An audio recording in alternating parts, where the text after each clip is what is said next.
بسم اللہ الرحمن الرحیم نحمدہ ونصلی علی رسولہ الکریم اما بعد فاعوذ باللہ من الشیطان الرجیم بسم اللہ الرحمن الرحیم وَلَقَدْ أَوْحَيْنَا إِلَى مُوسَىٰ أَنْ أَسْرِ بِعِبَادِي فَاضْرِبْ لَهُمْ طَرِيقًا فِي الْبَحْرِ يَبَسًا لَا تَخَافُ دَرَكًا وَلَا تَخْشَىٰ صدق اللہ العظیم۔ گزشتہ روز سورہ طٰہٰ کی آیت نمبر 76 پہ بات ہوئی تھی، 76 تک بات ہوئی تھی، اور یہ بتلایا تھا آپ کو کہ کس طرح سے موسیٰ علیہ السلام اور ہارون علیہ السلام کا مقابلہ ہوا جادوگروں سے، اور پھر جب انہوں نے دیکھ لیا کہ یہ موسیٰ جادوگر نہیں ہے بلکہ یہ اللہ کا پیغمبر ہی ہے، کیونکہ جو آپ نے نشانی دکھائی ہے وہ کوئی جادو کی قبیل سے نہیں ہے بلکہ یہ اللہ کی خاص مدد ہے، ٹھیک ہے نا، یہ معجزہ ہے۔ تو انہوں نے پھر کہا کہ ہم وہ بالکل انہوں نے اطمینان کے ساتھ مخالفت کی فرعون کی، یہ اس بات کا اطمینان کہ ہمیں جو تکلیف ہے اب اس دنیا کی تکلیف ہے، آخرت میں ہمیں کوئی تکلیف نہیں ہوگی۔ فرعون نے ان کو ڈرایا کہ میں آپ کے ہاتھ کاٹ دوں گا، پاؤں کاٹ دوں گا، انہوں نے کاٹ دو۔ انہوں نے کہا کہ جو بھی کرنا ہے کر لو، تمہارا فقد ما انت قاد، جو تو کرنا چاہتا ہے کر لے، کیونکہ جو تو کرے گا اسی دنیا کے لیے کرے گا، اس کے بعد تو کچھ نہیں کرے گا۔ اور وہ یہ کہہ کے سجدے میں گر گئے کہ ہمیں قالوا آمنا برب ہارون و موسیٰ، کہ ہم ایمان لے آئے ہارون اور موسیٰ کے رب پر بس۔ پھر اللہ تعالیٰ نے پھر یہ بھی بتایا کہ جو اللہ تعالیٰ کے سامنے مجرم بن کے پیش ہوگا اس کے لیے جہنم ہے، جس میں نہ اس کو زندگی ملے گی نہ موت آئے گی، اور جو مومن بن کے پیش ہوگا اس کے لیے جنتیں ہیں۔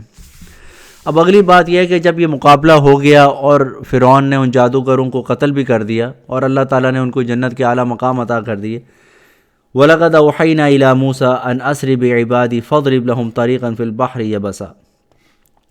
تو موسیٰ علیہ السلام سے یہ کہا کہ آپ بنی اسرائیل کو لے کے اب آپ یہاں سے نکلیں، فرعون کے پاس سے نکلیں، کیونکہ فرعون کیا کرتا تھا، ان کے اوپر کئی قسم کے ظلم کرتا تھا۔ ایک تو کام لیتا تھا، ضرورت سے زیادہ کام لیتا تھا، ان کی پٹائی لگاتا تھا، اور پھر جب وہ فرعون کی عبادت نہیں کرتے، اللہ کی عبادت کرتے، اس پہ بھی ان کے اوپر ظلم کرتا، ٹارچر کرتا۔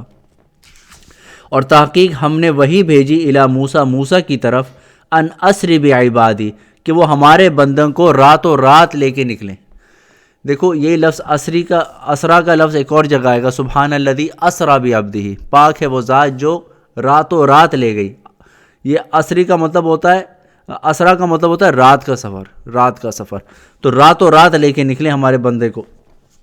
ہوا یہ کہ موسیٰ علیہ السلام نے کچھ پہلے سے ہی بتلا دیا تھا کہ اللہ تعالیٰ کا حکم آ جائے گا کہ یہاں سے نکلیں، تو تم لوگ بالکل اپنے آپ کو تیار رکھو، راتوں رات نکلنا ہے ہم نے۔ تو دیکھو اللہ کی مدد اپنی جگہ، لیکن دنیا میں جب انسان رہتا ہے تو اسباب بھی اپنے لیے مہیا کرتا ہے، ٹھیک ہے نا۔ اللہ تعالیٰ نے پروٹیکٹ کرنا تھا، اللہ تعالیٰ نے حفاظت کرنی تھی اور اپنے بندوں کو نکالنا تھا، اللہ تعالیٰ دن دہاڑے میں نکال دیتے؟ نہیں، دن دہاڑے میں نہیں۔ اللہ تعالیٰ نے کہا آپ بھی اسباب اختیار کیجئے، راتوں رات نکلیے۔ دن دہاڑے نکلیں گے تو فرعون پیچھے پڑ جائے گا، ٹھیک ہے نا۔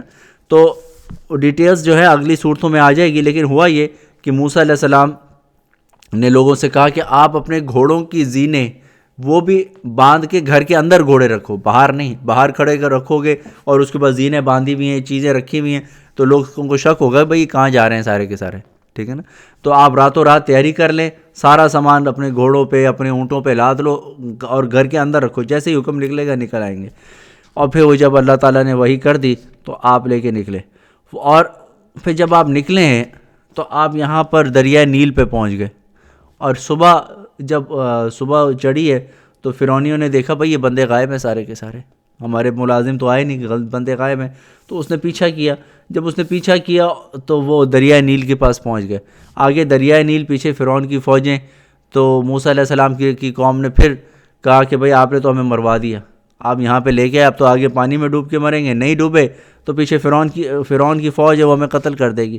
تو اللہ تعالیٰ نے کہا فَاضْرِبْ لَهُمْ طَرِيقًا فِي الْبَحْرِ يَبَسًا، پس ماریے ان کے لیے اپنا عصا، طریقاً فی البحر یبسا، راستہ نکل آئے گا ان کے لیے باہر، یعنی کہ سمندر میں، یبسا خشک راستہ ان کے لیے نکل آئے گا۔ تو یہی ہوا کہ موسیٰ علیہ السلام نے جب وہ مارا تو اس کے اندر 12 راستے بن گئے، کیونکہ بنی اسرائیل کے 12 قبیلے ہیں اصل میں، اور ہر قبیلہ جو ہے وہ یعقوب علیہ السلام کی بیٹے کی وجہ سے ہے۔ یعقوب علیہ السلام کے 12 بیٹے ہیں، ہر بیٹے کے نام سے ایک قبیلہ ہے، ٹھیک ہے نا۔ تو یعقوب علیہ السلام جو ہیں وہ آپ کو پتہ ہے کہ ان کا اصل نام ہے اسرائیل، اسرائیل، تو بنی اسرائیل کا مطلب ہوتا ہے اسرائیل کے بیٹے اور اسرائیل کی اولاد. تو یعقوب علیہ السلام کے 12 بیٹے تھے، اور آپ کو پتہ ہے جن میں سے 2 تو یوسف علیہ السلام اور بنیامین ہیں، اور 10 دوسری بیوی سے ہیں. تو یہ 12 گویا کے بیٹے ہو گئے. تو 12 راستے بنے اور یہ 12 راستوں میں سے نکلے. پھر لا تخافوا درکا ولا تخشا، اور نہ ڈریں، نہ ان کو خوف ہوگا. درک کا مطلب ہوتا ہے پیچھے کا، ولا تخشا نہ آگے ڈوب مرنے کا، نہ ان کو کسی قسم کا خوف نہیں ہے. تو نہ پیچھا ہونے کا، فرعون کی فوجیں جو ہے پیچھا کریں گی، ولا تخشا، اور نہ کسی اور چیز کا خوف یعنی آگے ڈوب کے مرنے کا. فَأَتْبَعَهُمْ فِرْعَوْنُ بِجُنُودِهِ فَغَشِيَهُمْ مِنَ الْغَمِّ فِي الْيَمِّ مَا غَشِيَهُمْ. اب ہوا یہ کہ فرعون کی فوجیں آئیں. اب انہوں نے یہ نظارہ دیکھا کہ یہ تو راستے بنے ہوئے ہیں. تو کہتے فرعون پہلے کو ٹھٹکا، اس نے کہا یار یہ تو مرنے کا کام ہو جائے گا، بس یہاں پہ انتظار کرو، یہ بڑا عجیب معاملہ ہو گیا. تو اصل میں جو بادشاہ ہوتا ہے نا، اس کو زیادہ تر وزیر مرواتے ہیں. اس کا وزیر تھا حامان. وہ ہمیشہ ہر لیول پہ اسی حامان نے اس کو مروایا. جب موسیٰ علیہ السلام نے اس کو پہلے دعوت حق بھی دی تھی نا، تو یہ کہا تھا کہ آپ اگر اسلام لے آئیں گے تو اللہ تعالیٰ آپ کی حکومت کو اسی طرح سے جاری اور ساری رکھیں گے. آپ کی حکومت نہیں چھوٹے گی، آپ کو بڑھاپا نہیں آئے گا، آپ کی مال و دولت میں کمی نہیں آئے گی، اور دنیا سے مرتے ہی آپ جنت کے اعلیٰ مقام پہ چلے جائیں گے. ٹھیک ہے نا، کیونکہ اتنی بڑی قربانی دے رہا ہے ایز اے بادشاہ، جو اگر ایمان لے کے آئے گا تو اللہ تعالیٰ اس کی سٹیٹس کا خیال رکھیں گے. تو یہ بہت خوش ہو گیا تھا، اور اس نے کہا تھا کہ میں اس کا ذرا مشورہ کرتا ہوں. تو اس نے جب اپنے وزیر حامان سے مشورہ کیا، اس نے کہا نا جی نا، عجیب آدمی ہے، آپ کیسی باتیں کر رہے ہیں. ٹھیک ہے نا، آپ تو خدا ہیں، خدا بن کے جو ہے وہ آپ بندہ بننے کی کون سی آپ خواب دیکھ رہے ہیں؟ خدا ہوتا ہے بھائی. ٹھیک ہے نا، تو آپ نے تو بالکل اپنا لیول ہی الٹا کر دیا. تو یہ مارا گیا. یہاں پہ بھی اس نے پہنچ کے اس نے کہا اس کا مطلب ہے موسیٰ علیہ السلام اللہ کے پیغمبر ہیں اور ان کے لیے راستہ نکل گیا، میں یہاں سے واپس چلتا ہوں. تو حامان نے کہا کہ دیکھا کیا شان ہے ہمارے خدا کی، خدا کے پہنچنے سے پہلے خدا کے لیے راستہ بن گیا، دریا خود ہی پھٹ کے سائڈ پہ ہو گیا. تو یہ کھٹکا، لیکن فرعون کو اس نے بہکایا کہ نہیں جی آپ چلیے، راستہ آپ کے لیے بنا، انہوں نے تو فائدہ اٹھایا، اصل تو آپ ہیں. اب بس یہ پھر اندر گیا ہے. فغشیہم من الیم ما غشیہم، یہ پانی آ ملا جیسے اس نے آ ملنا تھا. یہ پانی ملنے کو تھا اور بس یہ آ ملا. وَأَضَلَّ فِرْعَوْنُ قَوْمَهُ وَمَا هَدَىٰ، اور گمراہ کیا فرعون نے اپنی قوم کو، وما ہدا، اور اس کو گائیڈ نہیں کیا، اس کو ہدایت نہیں دی. دیکھو فرعون جو ہے اس کی وجہ سے اس کی آرمی، اس کے لوگ سارے مارے گئے. اگر فرعون ایمان لے آتا کہ ساری کی ساری قوم بچ جاتی. اس لیے جو قوم کا جو سردار ہوتا ہے اس کے اوپر ذمہ داری ہوتی ہے اپنی قوم کی. جو آپ کے ہمارے لیڈر ہیں ان کی ذمہ داری ہوتی ہے کہ وہ اپنی قوم کو سیدھے راستے پہ لے کے چلیں. کیونکہ اگر آپ کا لیڈر صحیح ہے نا، آپ سب کے سب صحیح ہیں. آپ کا لیڈر خراب ہے، سب خراب ہے. ٹھیک ہے نا. اگر فرعون ایمان لے آتا اور اپنی اس بدبختی میں نہ رہتا تو قوم بیچاری تو اس کو فالو کر رہی تھی، اس میں تو اتنی عقل ذہن ہے بھی نہیں. ٹھیک ہے نا، اس کی آرمی جو ہے اس کو فالو کر رہی تھی، ان کی تو صبح شام کی پیمنٹ، وہ ویجز بندھی ہوئی ہیں، ان کی پیمنٹ آتی ہے، بیچارے نوکری کرتے ہیں، ان کو کیا پتہ ہے. تو اللہ تعالیٰ نے کہا کہ فرعون نے گمراہ کیا اپنی قوم کو اور ان کو کوئی سیدھا راستہ نہیں دکھایا. یا بنی اسرائیل قد انجیناکم من عدوکم وواعدناکم جانب الطور الایمن. اب اللہ تعالیٰ بنی اسرائیلیوں کو، یعنی کہ یہودیوں کو، بنی اسرائیلیوں کو اللہ تعالیٰ بتا رہے ہیں کہ ہم نے تمہیں پناہ دی تمہارے دشمن سے، یعنی فرعون تمہارا دشمن تھا. ہم نے اس کو، یا بنی اسرائیل، اے بنی اسرائیل، قد انجیناکم من عدوکم، ہم نے تمہیں تحقیق نجات دی تمہارے دشمن سے. اب آپ جب دریائے نیل کے اس طرف گزر گئے، فرعون اور اس کی قوم جو ہے وہ پوری ڈوب کے مر گئی، ختم ہو گئی، تو ظاہر نجات مل گئی، جان چھوٹ گئی. اب جب یہ دوسری طرف چلے گئے تو انہوں نے کہا کہ اب ہمیں جو ہے نا، آپ اللہ کی طرف سے کوئی کتاب، کوئی کانسٹیٹیوشن، کوئی عبادت کا طریقہ لا کے دیں. کیا کہ نا اب ہم اللہ کی عبادت کریں، کیونکہ اللہ تعالیٰ نے ہم پہ احسان کیا ہے، تو آپ ہمیں کچھ طریقہ کار لا کے دیں. تو اللہ تعالیٰ نے موسیٰ علیہ السلام کو کوہ طور پہ بلوا لیا کہ آپ کوہ طور پہ آئیے، ہم آپ کو جو اپنی کتاب عطا کریں گے، جو کہ تورات. تو تورات ہم آپ کو عطا کریں گے، آپ کوہ طور پہ آ جائیے.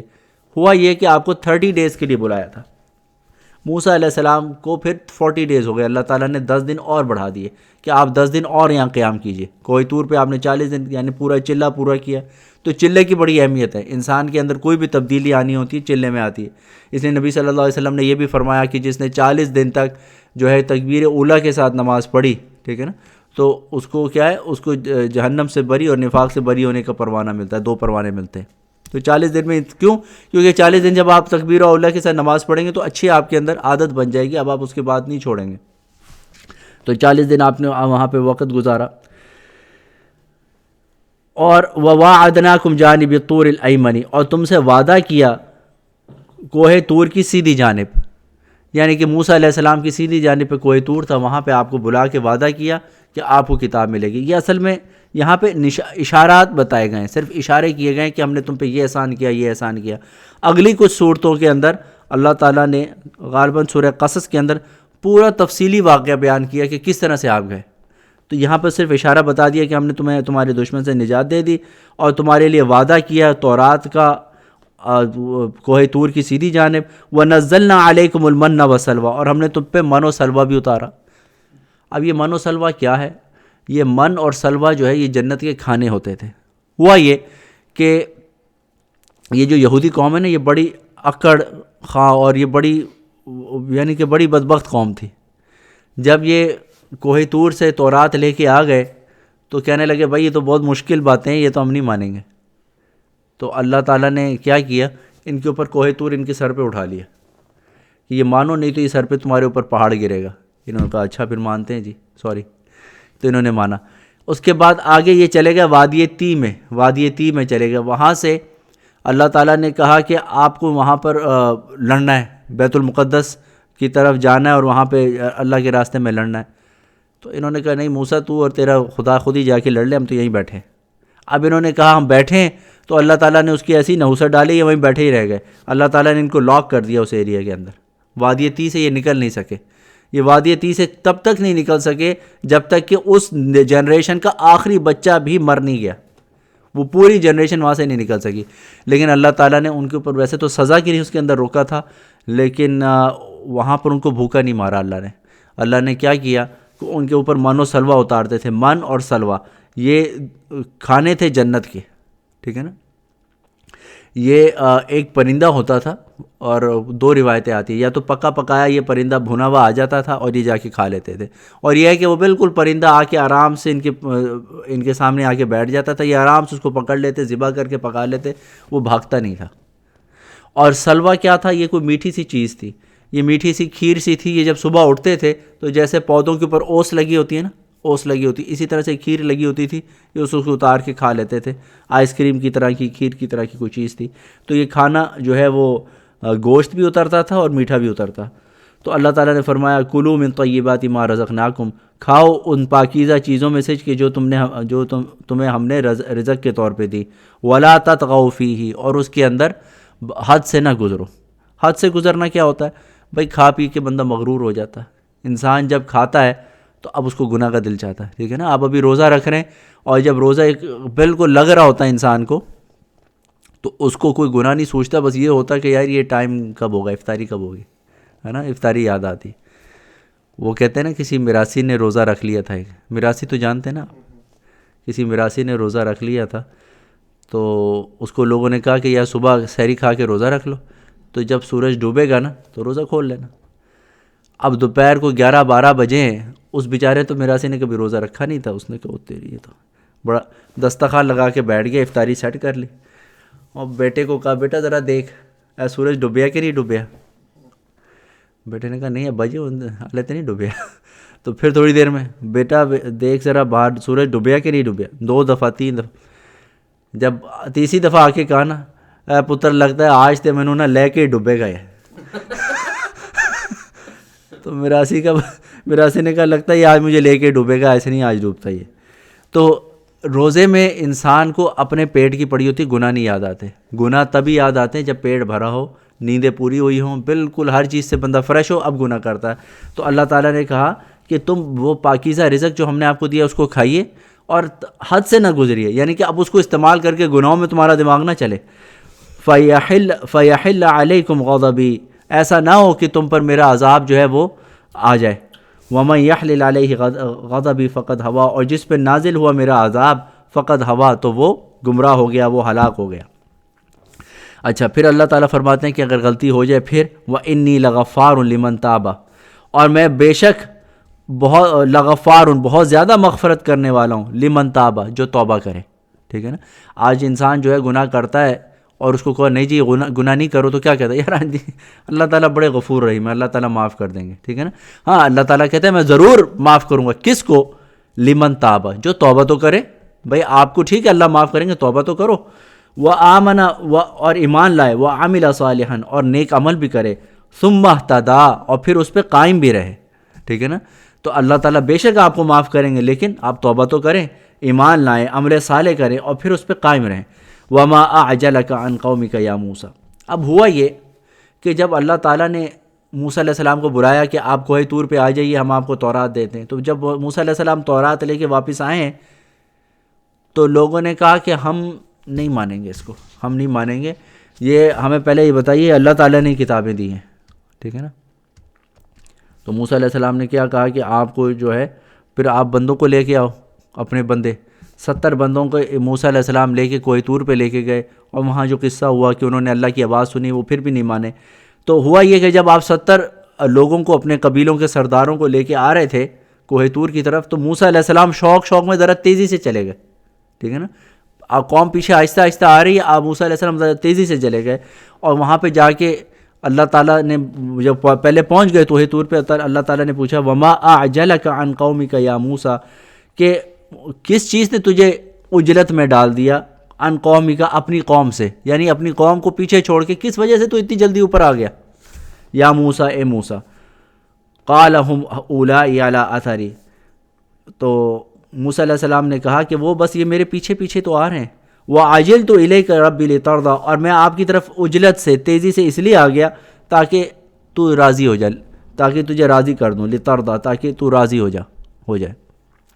تو موسیٰ علیہ السلام نے اپنی قوم کو پیچھے چھوڑا اور جلدی سے آ گئے. دیکھو نبی کے 2 کام ہوتے ہیں. نبی کا ایک کام یہ ہوتا ہے کہ ان کو اللہ کا حکم بتائے، حلال حرام کی تعلیم دے. دوسرا کام یہ ہوتا ہے کہ اپنی قلبی صلاحیت سے، اندرونی اور روحانی صلاحیت سے اپنی قوم پہ توجہ ڈالے، جس کی ذریعے ان کا تزکیہ ہو جائے، ٹھیک ہے نا. اگر نبی کی توجہ اپنی قوم پہ نہیں ہوتی تو وہ تب بھی گمراہ ہو جاتی ہے. اگر نبی کی تعلیمات نہ ہوں تو بھی گمراہ ہو جاتی ہے، اور نبی کی قلبی توجہات نہ ملیں اس سے بھی گمراہ ہو جاتی ہے، ٹھیک ہے نا. تو یہ نبی کی قلبی توجہ بڑی ضروری ہوتی ہے.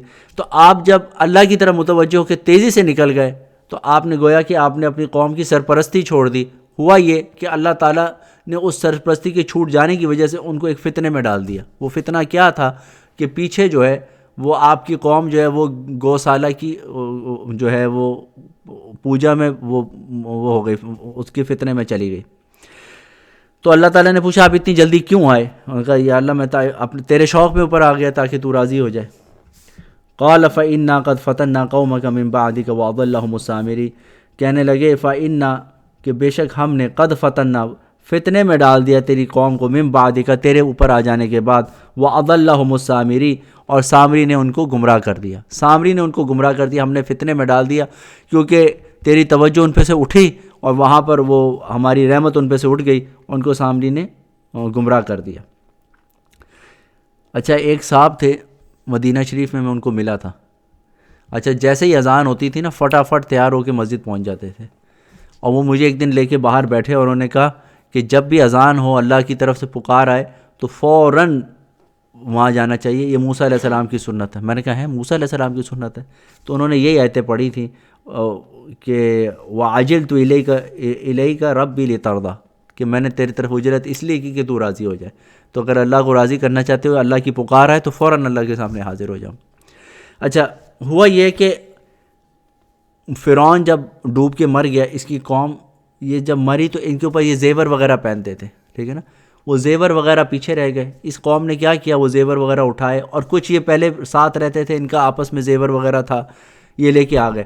یہ مال غنیمت میں فرعونیوں کا بہت سارا زیور بنی اسرائیلیوں کے پاس تھا، اور مال غنیمت نبی صلی اللہ علیہ وسلم کی امت پہ تو جائز ہو گیا تھا، پہلے جائز نہیں تھا.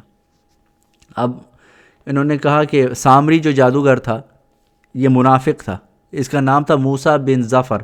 سامری اس لیے کہتے ہیں کہ سامرا ایک قبیلہ تھا، اس قبیلے کا رہنے والا تھا یہ. تو سامری اس نے کہا کہ بھائی آپ کے لیے جائز تو ہے نہیں مال غنیمت، یہ تم مجھے دے دو، کسی گڑھے میں ڈال دو، اس کو آگ لگاتے ہیں. انہوں نے زیور ڈالا، اس کو آگ لگایا. جب اس کو آگ لگایا تو اس نے کیا کیا، اس کو ایک بچھڑے کی شکل میں ڈھال لیا، بچھڑا ٹھیک ہے نا، کیف کی شکل میں ڈھال لیا، اب وہاں پہ اس نے دیکھ لیا تھا کہ جبریل علیہ السلام کی گھوڑی جہاں سے گزرتی ہے وہاں پہ زندگی پیدا ہو جاتی ہے، وہاں پہ گھاس پیدا ہو جاتا ہے. تو جبریل علیہ السلام کی گھوڑی کہیں سے گزری ہے تو اس نے وہاں سے مٹی اٹھا لی اور اس کے اندر ڈالی، تو اس کے اندر زندگی کے آثار پیدا ہو گئے. وہ آواز نکالنے لگا بچھڑے کی، ٹھیک ہے نا. اور اس نے پھر کہا کہ دیکھو اصل میں تمہارا خدا یہ ہے، ٹھیک ہے نا، یہ ہے تمہارا خدا. دیکھو موسیٰ تو 30 دن کے لیے گئے تھے، وہ ابھی تک کیوں نہیں آئے؟ لگتا ہے بھول بھال گئے، ان کو خدا کوئی نہیں ملا، خدا تو یہ ہے، ٹھیک ہے نا. اور اس کی پوجا پہ لگا دیا. تو یہ فتنے میں پڑ گئے. فرجع موسیٰ الی قومہ غضبان اسفا، اور جب پھر موسیٰ علیہ السلام لوٹیں اپنی قوم کی طرف غضبان، غصے کی حالت میں، اسفا اور افسوس کی حالت میں، افسوس اور صدمے میں اور غصے کی حالت میں آپ واپس پہنچے. قال یا قوم الم یعدکم ربکم وعدا حسنا، کہنے لگے اے قوم، اے میرے لوگوں، کیا تجھ سے وعدہ نہیں کیا تیرے رب نے؟ وعدا حسنا، ایک اچھا وعدہ کہ تمہیں اللہ تعالیٰ جو ہے کتاب دے گا، اپنی کتاب دے گا، اپنا دستور دے گا. فطال علیکم العہد، کیا تم پر یہ عہد بہت لمبا ہو گیا تھا؟ میں صرف 10 دن ہی تو ایکسٹرا ہوئے، کوئی اتنی زیادہ مصیبت تو نہیں آئی، کیا بہت لمبا یہ ہو گیا تھا وعدہ؟ ام اردتم ان یحل علیکم غضب، یا تم نے یہ ارادہ کر لیا کہ تم پہ نازل ہو جائے غضب، اس کی ناراضگی، من ربکم، اپنے رب کی طرف سے. فاخلفتم موعدی، اور تم نے میرے وعدے کی خلافی کی، کہ میں جب تھا تو تم اللہ کی پوجا کرتے تھے، اللہ کی عبادت کرتے تھے، اور میں تم سے وعدہ لیا تھا کہ تم اللہ کی عبادت کرتے رہو گے، تم نے وہ میرے وعدے کو کیوں توڑا تم نے؟ کیا تم یہ چاہتے تھے کہ اللہ کا غضب تم پہ ٹوٹے؟ قالوا ما اخلفنا موعدک، کہنے لگے کہ ہم نے مخالفت نہیں کی تیرے وعدے کی، بملکنا، اپنی ملکیت سے، یعنی ہمارا اختیار نہیں تھا، ہمارا اختیار نہیں تھا. ولکننا حملنا اوزارا من زینت القوم، بلکہ ہم نے تو زیور ڈال دیا تھا ان لوگوں کا. فقذفناہا، تو ہمارے پاس جو ہے وہ زیور تھا لوگوں کا. فقذفناہا، ہم نے وہ ڈال دیا. فکذلک القی السامری، اور اسی طرح سے سامری نے اس کو ڈال دیا اور وہ پوری اس کی شکل بنائی، گوسالہ تیار کیا. فاخرج لهم عجلا، تو بس اس نے بتایا عجل، عجل کہتے ہیں گائے کے بچے کو، بچھڑے کو، اس نے اس کے ساتھ بچھڑا بنایا. جسدا لہ خوار، اس کے جسم، عجلا جسدا، اور اس کے ساتھ جو اس نے گائے کے بچھڑے کا جسم بنایا. لہ خوار، اور وہ آواز نکالتا تھا. خوار کا مطلب ہوتا ہے جو بچھڑے کی آواز ہوتی ہے، وہ آواز نکالتا تھا. فقالوا ھذا الہکم، وہ کہنے لگا یہ ہے تمہارا معبود. والہ موسیٰ، اور یہ موسیٰ کا بھی معبود یہی ہے. فنسی، پس وہ تو بھول گیا. موسیٰ علیہ السلام لگتا ہے بھول بھال گئے، تبھی تو دیکھو ابھی تک لوٹ نہیں رہے. اور یہ ہے خدا تمہارا بھی اور موسیٰ کا بھی، بس یہاں تک کرو. افلا یرون الا یرجع الیہم قولا ولا یملک لہم ضرا ولا نفع. تو یہاں تک آیت نمبر 88 تک یہاں روک دیں گے. یہاں تک جو ہے انہوں نے اپنا مسئلہ بیان کر دیا کہ ہم نے اس کی کیوں عبادت کی، سامری نے ہمیں کس طرح سے پھنسایا. اب موسیٰ علیہ السلام ان سے واپس جواب دے رہے ہیں کہ تم اس میں سے کون سا سبق حاصل کر سکتے تھے، کیوں تم نے عبادت کی، کیا وہ تمہاری باتیں سنتا تھا، کیا تمہیں نفع نقصان سے بچاتا تھا. تو یہ ساری باتیں انشاءاللہ یہ گفتگو کل کریں گے. اللہ تعالیٰ عمل کرنے کی بھی توفیق عطا فرمائے، قرآن کا حقیقی نور بھی عطا فرمائے. وآخر دعوانا الحمدللہ رب العالمین.